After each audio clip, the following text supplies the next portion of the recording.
हम कुकुर जका हकम लगलो। आपने सब गोटे वीडियो पर बनल रही।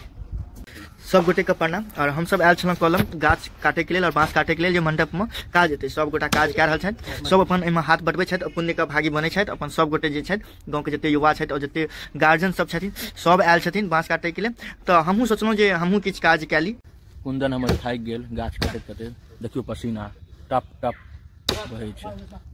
हमरा तो ई सब आदत नहीं छल कोनो काज करे के, तो केलहुँ तो जरूर, लेकिन की कहब कुकुर जकाँ हकमऽ लगलहुँ। फेर ओकर बाद कहलहुँ आब जाइ छी घर पर, कियाकि हमर समय भऽ गेल छल। घर पर निकलहुँ तो हम देखलहुँ एकरा बैसल, ई बड़का काम चोर छ या बैस के गप मारै छल। तो हम फिर आगाँ बढ़लहुँ तो देखलहुँ कौशल भाईजी के अबैत, हुनका देखलहुँ पसीना में पूरा लथपथ। और फिर निकलि गेलहुँ हम अपन घर के ओर। तो जखने रास्ता में देखलहुँ तो सब गोटे काज में करै छलथि, बाँस सब खींचै छलथि। अब हम जा रहल छी घर पर। तो अहाँ सब गोटे एनाही वीडियो पर बनल रही और हमरा सपोर्ट करी।